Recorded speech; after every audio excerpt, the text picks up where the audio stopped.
Bonjour à toutes et à tous, dans cette nouvelle émission nous allons nous concentrer sur un sport de combat peu reconnu mais pas pour autant moins exigeant.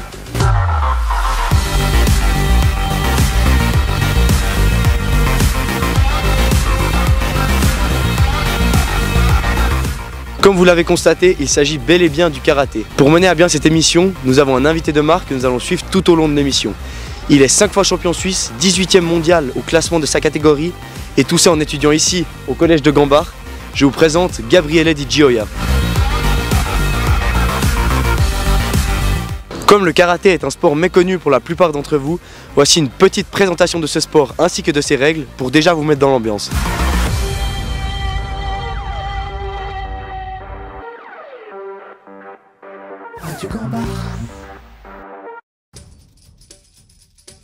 Karaté-do. En japonais, kara signifie le vide, tandis que te est la main, mais peut aussi être traduit par la technique avec laquelle on la réalise. Do signifiant la voie, karaté-do peut être interprété comme la voie de la main vide. Le karaté est un art martial qui retrouve ses origines sur l'île d'Okinawa, au Japon. Il a été créé et a évolué à partir de techniques de combat traditionnelles des îles Ryukyu, qui appartenaient au royaume d'Okinawa avant que celui-ci ne soit annexé par le Japon. Le karaté a d'abord été connu sous le nom de Tudi, qui signifie la main chinoise, en raison de l'influence de la Chine sur la région. Puis les techniques de Tudi ont été transmises de génération en génération par des maîtres locaux, et ont finalement été systématisées et codées dans les années 1920 par des experts du karaté, tels que Funagoshi Gichin, l'un des plus connus. Ce sport a gagné en popularité au Japon pendant les années 1950 et a ensuite été introduit dans d'autres parties du monde. Il est aujourd'hui pratiqué dans le monde entier, et selon la Fédération suisse de karaté et arts martiaux associés, il y aurait environ 15 000 participants de karaté dans le pays. Cet art martial a même été présent aux Jeux Olympiques de 2021 à Tokyo en tant que sport additionnel, mais ne sera pas présent à Paris pour les Jeux de 2024. Je m'appelle Gabriele Di Gioia, j'ai 18 ans et j'habite à Fribourg. J'ai commencé le karaté à l'âge de 4 ans. De base, c'était parce que je voyais mon frère qui avait déjà commencé, lui, depuis 4 ans. J'allais aux entraînements, je le regardais. Puis une fois, il y a le coach, il est venu, il a fait « Tu veux pas essayer ?» Puis du coup, je suis allé, puis maintenant, ça fait 14 ans que j'ai commencé. Ce sport, il m'a apporté beaucoup de choses, que ce soit au niveau social ou bien même pour moi-même. C'est comme une thérapie un peu. Après une mauvaise journée, se défouler, de rencontrer des nouvelles personnes qui n'ont rien à voir avec l'école, extérioriser un peu si on a eu une mauvaise journée, frapper dans un sac, ça fait toujours du bien. J'ai fait ce sport depuis que je suis tout petit. Du coup, mes entraîneurs, je les connais très bien. Je les ai presque autant vus que mes parents. Du coup, on a une très bonne relation avec eux et puis ça permet d'avoir d'autres personnes en qui on peut avoir confiance, que ce soit des amis ou bien, comme j'ai dit, des entraîneurs, quoi. En plus d'être un sport très exigeant sur le plan physique, le karaté est aussi réputé pour l'apprentissage de la maîtrise de soi, de la discipline et de la persévérance. Après, le karaté, du coup, c'est un sport où les valeurs, on peut dire, elles sont primordiales. On a toute cette idée de respect de l'adversaire, aussi cette idée de confiance en soi qui vient avec le karaté, aussi le fait d'imposer en fait son propre travail à son adversaire. Et autant par exemple mon adversaire, quand je suis sur un combat, j'ai vraiment envie de me battre contre lui, c'est limite un sac de frappe. Autant il y a des adversaires que j'ai au niveau mondial qui sont mes amis, avec qui je peux rigoler après les tournois, aller m'amuser. Donc ouais, c'est vraiment un sport qui est avant tout basé sur le respect de l'autre, de l'adversaire, des arbitres, des coachs et puis même des nations en général. Et ce sport, je pense, il m'a beaucoup aidé dans beaucoup de choses. Par exemple, quand j'étais petit, j'étais quelqu'un de vraiment timide. J'avais de la peine à aller vers les autres, etc. Et puis ce sport où on est continuellement on est au contact des autres, donc que ce soit en se combattant ou bien en ayant des feedbacks avec les coachs ou bien avec les amis. Donc ça m'a aidé à avoir plus confiance en moi à l'époque et aussi à savoir ce que je veux dans la vie aussi. Ça m'a permis de me fixer des objectifs, savoir ce que c'est un objectif et puis d'essayer de l'atteindre. Après, c'est clair que le karaté, c'est un sport qui demande pas mal de choses, notamment rien que les catégories de poids. Par exemple, avant certains tournois, j'ai des amis à moi, je sais qu'ils doivent perdre par exemple 8 kilos pour rester dans la bonne catégorie de poids. Après, vu qu'il y a une certaine... On est tous en compétition pour être sélectionnés par exemple au championnat d'Europe ou au championnat du monde. Du coup, il y a aussi cette stratégie-là du fait de, par exemple, moi je décide d'aller dans une catégorie de poids en dessous pour laisser la place à quelqu'un dans la catégorie où je me sens le moins à l'aise. Et puis c'est aussi, on peut dire que c'est difficile aussi de vivre avec le karaté parce que malheureusement en Suisse, c'est pas bien rémunéré. On a quelques aides au niveau des sponsors, etc. Mais globalement, on doit un peu se débrouiller par nous-mêmes. Et puis avec l'école, donc aussi l'étude et le sport, c'est assez compliqué. Ce sport comporte une multitude de styles différents. Les contenus techniques et philosophiques varient en fonction du style choisi. Le karaté Shotokan-ryu est l'un des styles les plus populaires et célèbres dans le monde. Il est considéré comme le plus puissant et est caractérisé par des mouvements amples, puissants et rapides, ainsi que par des techniques de frappe solides. Dans tous les styles, pour acquérir la maîtrise des techniques de combat, l'enseignement repose sur 2 domaines d'études, le kumite et le kata. Les katas sont des enchaînements codifiés et structurés de techniques. Ce sont comme des chorégraphies qui permettent d'assimiler les techniques de combat et de créer des automatismes. Certains katas sont par exemple à apprendre par cœur pour obtenir des couleurs de ceinture plus élevées. Actuellement, moi j'ai la première dan, donc c'est la première ceinture noire. Il faut savoir qu'il y en a 10, donc 10 ceintures noires différentes. Et sinon, juste avant, on a toutes les ceintures qui sont dites colorées. Donc ça va de la ceinture blanche jusqu'à la ceinture marron. Et globalement, en fait, c'est un système, on appelle ça des grades. Et ça permet en fait de... Moi, en tout cas, je l'ai vécu comme ça m'a permis d'avoir des objectifs, savoir, ouais, j'ai envie de passer la ceinture verte, j'ai envie de passer la ceinture jaune, etc. Mais à la fin, par exemple, quand on fait la compétition à haut niveau comme je le fais, ça n'a plus vraiment de valeur. Moi, j'ai fait la ceinture noire, surtout en fait parce que quand j'étais petit, c'était mon objectif, de me dire, ouais, j'ai fait la ceinture noire. Mais après, quand on va faire des compétitions, c'est pas vraiment la ceinture qui prime. C'est plus un symbole, on va dire. Le kumite, ou le combat, signifie travailler en groupe. C'est le karaté de combat que nous connaissons toutes et tous et que nous voyons à la télévision ou sur les réseaux sociaux. Donc ce qu'il faut savoir pour le kumite karaté, c'est que ça se pratique sur un tatami de 8 mètres sur 8 avec les bordures qui sont mises d'une autre couleur, donc en rouge, et le centre qui est en bleu. Ça permet de délimiter en fait la zone de combat. Ensuite, ce qu'il faut savoir, c'est que ça se pratique en kimono, donc c'est ce que je porte maintenant. Et il y a un code couleur pour permettre de différencier les 2 athlètes qui vont se battre. Donc on a à la fois des protections qui vont être rouges et des protections qui vont être bleues. Donc, par exemple, ici on a un protège-pied qui va être rouge, qui ressemble à ça. Et puis on a ici par exemple des gants qui vont être bleus. Et donc ça permet en fait aux arbitres de différencier les 2 athlètes. Ensuite, pour ce qui est des protections, ce qu'il faut savoir, c'est qu'on va avoir du coup toutes les protections à double, donc pour avoir les 2 couleurs. On va avoir tout d'abord le protège-dents, donc qui permet de protéger les dents. Ensuite, on va avoir les gants, protège-tibia, protège-pied, pour éviter de se casser les pieds quand on frappe dans un coude, par exemple. Ensuite, on va avoir le plastron qui permet de protéger tout le corps, et aussi une coquille pour les parties intimes. Ensuite, pour ce qui est plus des règles en général et comment se déroule un combat, donc ce qu'il faut savoir, c'est qu'aux 4 coins du tatami, on va avoir 4 arbitres qui sont assis avec des drapeaux. Et on va avoir un arbitre central qui va lui s'occuper de tout ce qui est pénalité. Donc ce qu'il faut savoir, c'est qu'on peut avoir différentes pénalités. Si par exemple on frappe avec l'envie de faire mal, ou bien si on frappe par exemple des coups interdits comme des coups de coude, ou bien en dessous de la ceinture, etc., lui va nous permettre lui va nous donner des pénalités. Donc il existe 2 sortes de pénalités. Donc il existe les pénalités contact, comme je viens de dire, et toutes les pénalités qui sont par exemple coups interdits, ou bien fuir le combat, ou bien sortir de la zone délimitée, etc. Ensuite, les 4 arbitres qui sont au coin du tatami, c'est eux qui vont donner les points. Donc pour recevoir un point, il faut que 2 arbitres au minimum l'aient vu, et donc ils le montrent. Par exemple, si on a donné un coup de poing, ils vont sortir le drapeau vers le bas, et ça veut dire qu'on a un point. Donc l'arbitre central, une fois qu'il a vu que les deux drapeaux sont sortis, il va arrêter le combat, il va donner le point à celui qui a marqué, et ensuite le combat va reprendre. Le combat, il va durer en général 3 minutes. Alors ça, c'est seulement pour les élites. Après, pour les juniors, il me semble, c'est 2 minutes. Et après, pour les vraiment petits, c'est 1 minute 30. Ensuite, comment fonctionne un point? Donc comment on marque un point? Ce qui va se passer, c'est par exemple, si moi je veux donner un coup de poing, donc tout ce qui est coup de poing, ça va donner 1 point.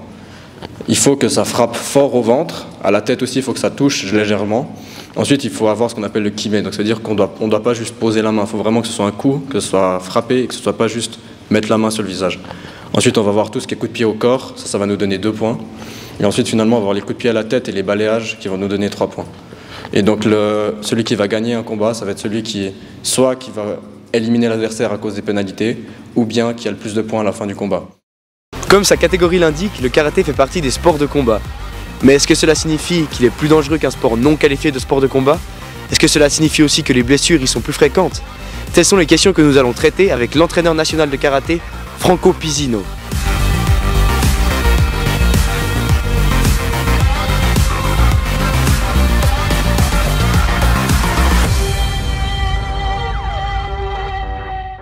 Bonjour Monsieur Pisino, merci beaucoup de nous accueillir ici dans le dojo et de nous accorder un peu de temps. Pour commencer, est-ce que vous pouvez vous présenter brièvement? Alors, je m'appelle Franco Pisino, je suis dans les arts martiaux depuis plus de 40 ans maintenant. J'ai commencé en 1982. Très souvent, on donne les grades, mais je suis 6e dan. Je suis entraîneur national également. Et puis, comme entraîneur national, je suis spécialisé dans le kumité, c'est-à-dire le combat. Et comme vous l'avez dit juste avant, vous êtes entraîneur national. Comment êtes-vous arrivé jusqu'ici? Ça m'est un petit peu tombé dessus, c'est-à-dire que j'ai fait toute une carrière de sportif d'élite d'abord, et ensuite de ça j'ai eu une passion pour accompagner les gens dans les entraînements, et depuis là j'ai rejoint certains cadres comme le cadre de section, et ensuite du cadre de section je suis passé comme assistant dans le cadre national en 1998 avec Dominique Sigillo qui était responsable du cadre national à ce moment-là. Et en 2000, j'ai repris la place comme entraîneur national jusqu'à maintenant. Et nous trouvons ici à Neuchâtel dans un magnifique dojo avec une magnifique baie vitrée. Vous pouvez nous parler un petit peu plus de cet endroit? L'endroit, il a été conçu un petit peu par ma sœur pour la danse, et puis on a intégré les arts martiaux dedans. Et puis c'est clair, ouais, on a un bel outil de travail, on a des physios qui sont à disposition, on a pas mal de compétences qui sont présentes ici. C'est clair que l'outil de travail, il est très sympathique. Ouais. Comme j'ai mentionné avant, le karaté est un sport de combat. Est-ce que cette caractéristique met directement le karaté dans la case des sports dangereux? Un sport dangereux, j'ai pas envie de dire que c'est un sport dangereux, c'est un sport engagé. C'est clair, c'est un sport engagé, c'est un sport où on demande beaucoup de dynamisme, beaucoup d'engagement corporel. Mais dès le moment où les gens s'engagent à 100%, l'accident est beaucoup moins présent. Tout simplement parce que les règles, elles sont claires, on s'engage et c'est tout, quoi. Est-ce que le fait que ça soit un sport où on se donne des coups, ça augmente le risque de blessure? Alors, c'est pas tout de suite au bout des chocs qu'on voit le plus de blessures. C'est plus dans dans les articulations, hanches, genoux, qu'on remarque plus de blessures. Après, c'est clair que certaines fois, au bout d'un coup, au bout d'une technique, on a un choc qui peut amener une blessure. Oui. Et qu'est-ce que vous direz aux gens qui craignent justement ce sport parce qu'ils considèrent ça comme un sport dangereux? Qui viennent essayer. Non, c'est comme dans tous les sports actuels. On peut parler du foot, on peut parler du basket, on peut parler de plein d'autres sports. L'engagement est primordial pour pouvoir avoir de la performance. Donc j'ai envie de leur dire, non, c'est pas plus dangereux qu'un autre sport, quoi. Est-ce que la préparation physique est plus exigeante par rapport à un sport à contact limité, par exemple? Alors elle est plus exigeante, elle est également plus précise, c'est-à-dire qu'on est obligé de développer certaines qualités physiques qui nous permettent d'être réactifs sur les jambes, d'avoir un certain dynamisme, puis de vitesse, puis de la vitesse, c'est clair. Ensuite, on doit pouvoir tenir ces qualités physiques sur 3 minutes de combat. Donc oui, ça demande une préparation bien minutieuse pour pouvoir atteindre ce niveau de compétition. Ouais. Et est-ce qu'il y a une blessure typique que les karatékas que la plupart des karatékas rencontrent au cours de leur carrière? Alors, j'aime pas parler de blessures vu que je suis dans le sport puis que je défends mon sport becs et ongles, mais c'est vrai que certaines fois c'est les hanches qui ramassent beaucoup à cause de l'amplitude des techniques. Ceci dit, avec la fédération, on a mis en place des protocoles pour pouvoir justement pallier à ces problèmes-là, et puis que on puisse éviter les blessures. Donc il y a beaucoup de travail de renforcement profond et de mobilité dans les hanches et les différentes articulations. Est-ce que vous aurez un conseil à adresser à un jeune karatéka qui hésite à commencer ce sport? Non, j'ai simplement de lui dire qu'il commence, qu'il se jette, et puis qu'il vienne jouer avec nous, parce que c'est aussi un jeu. Hein. Il y a pas, oui, il y a l'esprit de combat dedans, il y a beaucoup d'engagement, mais il y a aussi ce côté jeu qui peut se présenter aussi dans le combat. Et pour finir, comme l'invité principal de notre émission est Gabriele, que vous appelez si bien Gabi, ça fait combien de temps que vous l'entraînez? Ça fait quelques années que je l'entraîne, Gabri, mais je l'entraîne dans le cadre de l'équipe nationale, si on veut, et des points de soutien. Gabriel, c'est un garçon qui a été formé à Fribourg. Et c'est de là-bas qu'il vient. Moi, j'ai bénéficié de son potentiel. Et puis, je dois dire que je m'amuse bien à l'accompagner, que ce soit dans les compétitions internationales ou ici dans les entraînements. Justement, comment ça se passe avec lui? Est-ce qu'il est facile à gérer ou comment ça se passe? C'est un très bon, c'est un garçon qui est déjà très sérieux et qui rechigne pas sur l'entraînement. Donc il triche pas du tout. Quand il est là, il s'engage à 200%. Facile de travailler avec ces gens-là. C'est vraiment facile, quoi. Est-ce que vous auriez une anecdote à nous raconter à son propos? Oula, tout de suite, non, j'ai pas d'anecdotes qui me viennent, mais j'espère que sa carrière va durer assez longtemps pour que je puisse vous en raconter plusieurs plus tard, quoi. C'est ça l'objectif, en fait. Merci beaucoup pour l'interview, en tout cas, bonne continuation. Merci à vous. Évoluer à très haut niveau dans un sport et faire ses études en même temps, ce n'est pas toujours facile. Surtout quand il faut rater quelques jours d'école pour des compétitions internationales ou des camps d'entraînement, par exemple. Mais quelles sont les adaptations prévues par le collège? Elles peuvent aller jusqu'où? Et comment font les athlètes pour combiner sport et études? C'est ce que nous allons voir tout de suite avec la responsable SAF des élèves du collège, Sylvia Dubay, ainsi qu'avec le témoignage de Gabriele.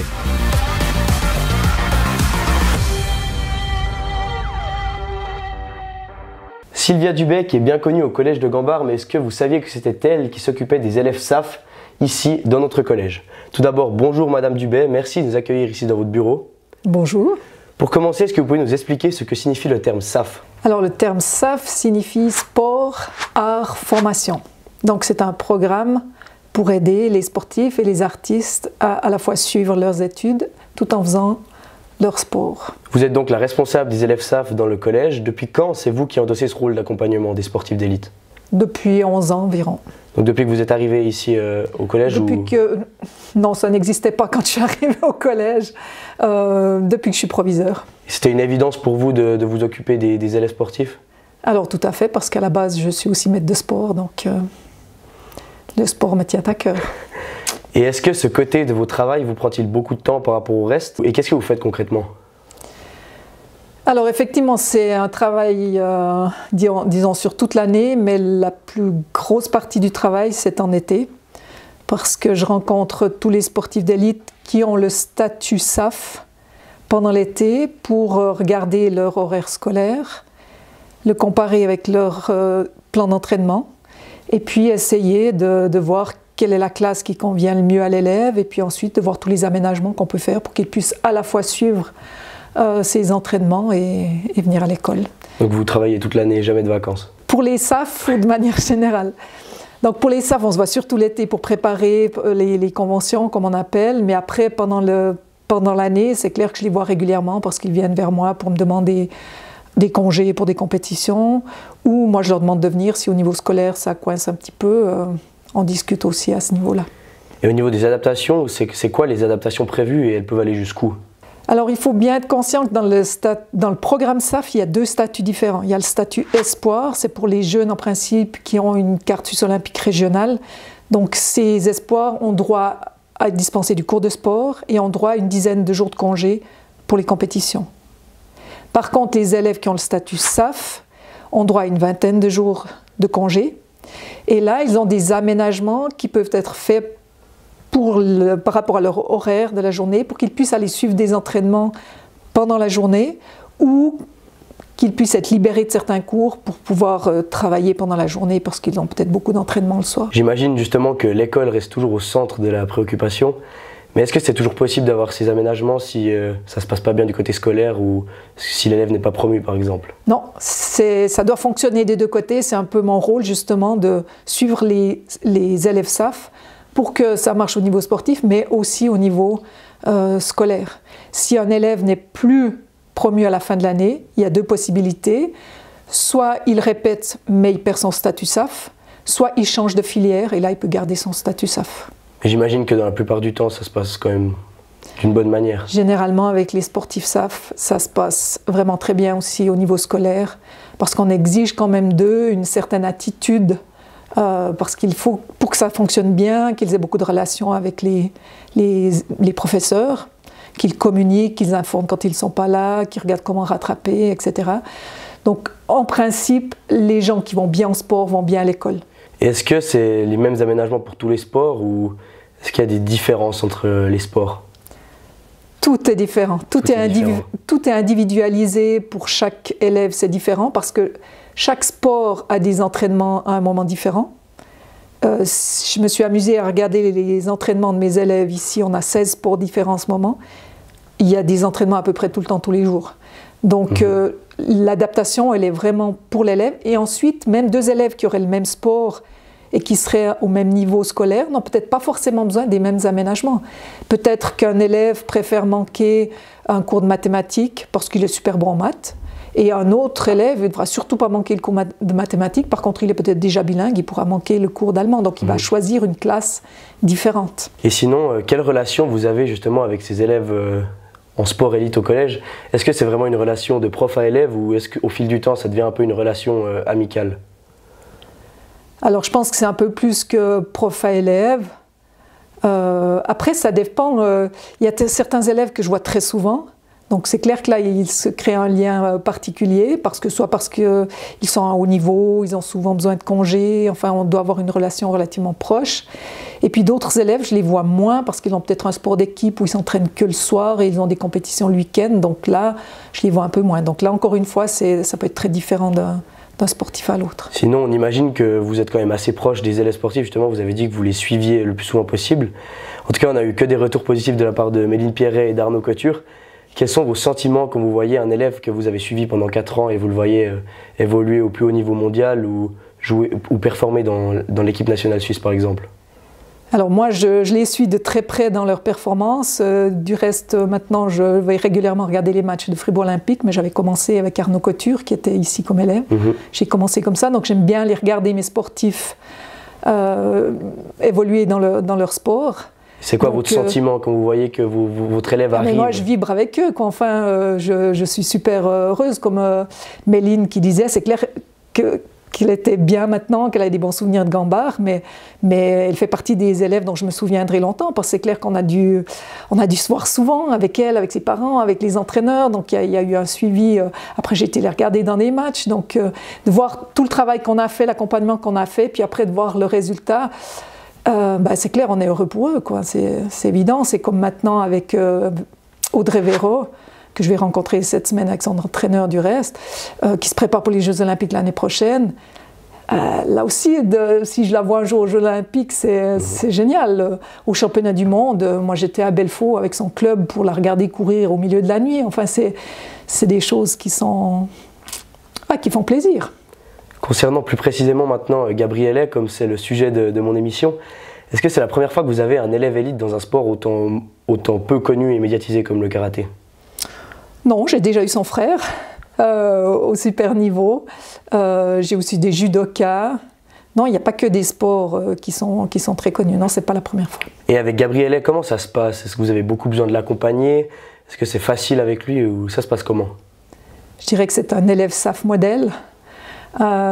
Parce que au niveau scolaire, ça se passe tout merveilleusement bien, il est très bon en classe, il a un super contact avec les professeurs, il les informe, enfin il fait tout ce qu'on demande d'un élève SAF par rapport aux professeurs. Quand il a des congés, il vient toujours avec des lettres, enfin il fait tout correctement, toute la partie administrative, et puis c'est quelqu'un de très agréable, et puis en plus qui a des super résultats en sport, donc...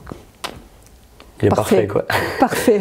Alors je pense qu'il sera très heureux d'entendre ça de votre part. Merci beaucoup Madame Dubé pour cette petite interview et tout de bon pour la suite.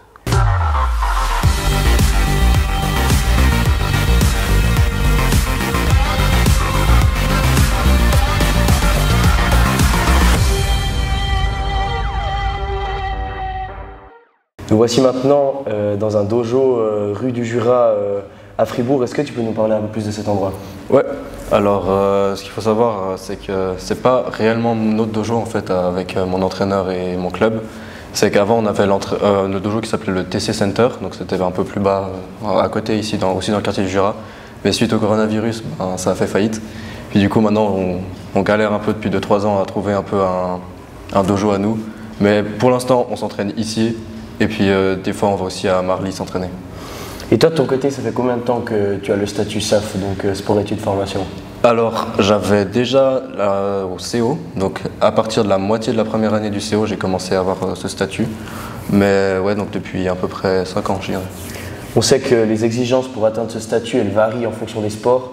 Ouais. Est-ce que pour le karaté, c'est compliqué et quels sont ces critères pour devenir SAF? Alors ça a été compliqué, parce qu'il faut savoir que j'ai eu de la chance, j'ai mon frère qui est passé un peu avant moi, du coup qui a un peu ouvert les portes parce que le karaté c'est pas vraiment plus si connu que ça, tu vois. Et du coup, ouais, on doit remplir beaucoup de formulaires, on doit avoir un certain taux d'exigence, un certain nombre d'entraînements aussi par semaine. Et ouais, heureusement qu'il y a eu mon frère qui est passé avant, puis du coup les profs ils m'ont un peu reconnu, puis du coup ça a été un peu plus rapide pour moi à faire accepter en fait ce sport surtout. Et les critères, est-ce qu'il y a des critères précis? Alors, il me semble, si je dis pas de bêtises, ça doit être minimum 15 heures d'entraînement par semaine. Et il faut avoir, pour le karaté, je sais qu'on doit avoir l'approbation de l'équipe suisse, du coach et puis de l'école.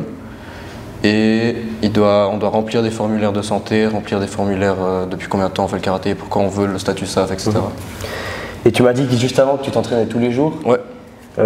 Est-ce que les aménagements prévus pour l'école sont-ils suffisants pour combler toutes ces heures d'entraînement? Alors, on va pas dire qu'ils sont inutiles, parce que vraiment sans ça, je n'arriverais pas à avoir de vie. Mais quand je compare avec par exemple d'autres collèges, par exemple j'ai des amis à moi qui s'entraînent au collège à Berne, et eux par exemple ils peuvent faire le collège sur 5 ans, tu vois. Donc ils ont plus de temps pour étudier, ils ont plus de temps pour faire le sport, etc. Moi, ce que j'ai, ça me convient parce que j'arrive à faire tomber des cours quand même, tu vois. Je peux partir par exemple la semaine prochaine en Espagne pour faire un tournoi, etc. Mais c'est vrai que c'est pas facile. Genre, il y a plusieurs fois où genre, j'ai pas de temps libre, tu vois. Genre, je rentre à la maison, je fais vite des devoirs, je pars m'entraîner, sur le chemin pour aller m'entraîner, vite je révise, je lis un livre ou quelque chose, je rentre à la maison, je dors et puis c'est fini, tu vois. Et c'était quoi comme aménagement concrètement? Alors là, j'ai déjà tous les cours de sport qui tombent. Et sinon, j'ai le droit à prendre congé pour aller à des tournois, etc. Et puis cette année, j'ai par exemple l'art visuel qui est tombé, donc j'ai pu bloquer la note l'année passée. Et il me semble que c'est à peu près tout. Ouais. Puis je peux aussi en début d'année m'arranger avec l'approviseur pour avoir des horaires un peu aménagés. Et la plupart du temps, tu t'entraînes le soir. Est-ce que tu ressens la fatigue au bout d'un moment? Alors, paradoxalement, c'est un peu l'inverse. Genre, après un entraînement, j'ai plus d'énergie. C'est après, j'ai une espèce de contre-coup, mais après un entraînement, j'ai une espèce de pic d'énergie, pic d'adrénaline, je sais pas trop ce que c'est, mais... Ouais, le matin, quand tu te lèves, t'es pas fatigué? Non, ça va. Je gère pour l'instant. Et tu trouves quand du temps pour travailler? Justement, t'as dit avant, mais... Souvent, par exemple, tu vois, là, je pars à un tournoi, ça va être pendant le train, je vais prendre mes affaires pour réviser un peu, ça va être pendant les trajets, parce qu'il faut que je m'entraîne un peu partout en Suisse. Tu vois, il y a des fois, je dois faire 2-3 heures de voiture, du coup, je lis pendant la voiture. Quand je rentre le soir, l'entraînement, en période d'évaluation, c'est un peu plus compliqué parce que des fois, je vais me coucher à 1h du mat ou comme ça, tu vois. Et t'arrives à gérer avec l'école, ça se passe bien au niveau des notes? Ouais, pour les notes, pour l'instant, ça va, je gère. Mais après, ouais, c'est surtout le temps libre en fait qui manque, quoi. Et t'as participé au championnat d'Europe junior en février. Ouais. Et justement, en fait, quand t'as des grosses échéances comme ça, est-ce que c'est pas un peu compliqué de se concentrer à l'école et puis de se dire ouais, dans 2 jours je vais combattre les meilleurs du monde? Comment tu fais pour gérer ça? En vrai, moi dans ma tête les championnats d'Europe ça reste un tournoi banal, tu vois. Je me fous pas une pression en mode ouais, il faut que je sois performant parce que sinon je sais que ça va être l'inverse qui va se passer. Mais c'est clair qu'après tu vois moi c'est c'est après le tournoi en fait. Après le tournoi quand je rentre et puis que là j'ai des évals à rattraper, là ça fait mal, tu vois. Là tu me dis ouais, j'aurais préféré continuer à me battre comme tu disais avant, tu vois. Mais ouais, c'est comme ça, on est obligé de faire avec, quoi. Moi j'avais aussi une question personnelle que je me pose. À 18 ans, à cet âge-là, quand tu fais du sport à haut niveau, est-ce que tu te dis que ces sacrifices ça vaut la peine? Est-ce que c'est pas un peu compliqué de sacrifier? Je sais pas, j'imagine que tu sors pas beaucoup, que tu n'as pas beaucoup de temps pour voir les potes. Comment toi tu vis ça justement? Des fois ça pèse un peu, tu vois. Genre là ces derniers temps, je sais que par exemple la période qui arrive jusqu'à juin, j'aurai pas de week-end de libre. J'ai regardé avec tous les trucs que j'ai pas de week-end de libre jusqu'à genre mi-juin. Donc là, tu vois, ça va être complexe. Là, ça va être, faudra vraiment s'accrocher. Mais après, comme je t'ai dit, donc par exemple les vacances d'été, je trouve du temps pour sortir avec des amis quand même. Après, j'ai aussi des amis dans l'équipe suisse, etc. Donc après les tournois, des fois, on sort un peu, on essaie de décompresser un peu. Mais c'est vrai que des fois, c'est pesant. Et si on parle un peu des projets futurs après le bac, tu comptes continuer les études pour une sécurité ou essayer de faire une année que du karaté? Franchement, alors de toute façon, vu qu'après le bac j'ai le service militaire, j'ai 9 mois de battement où j'ai rien, techniquement j'ai rien à faire. Donc je vais essayer de trouver un petit emploi à côté et avant de commencer l'université ou une autre école, je vais peut-être me consacrer pendant ces 9 mois à fond sur le karaté, essayer d'atteindre les plus hauts objectifs que je peux et puis après on verra. Et c'est quoi justement ces objectifs? Ramener une médaille aux championnats d'Europe ou du monde et puis on ne sait jamais se qualifier à d'éventuels Jeux Olympiques si dans le lieu.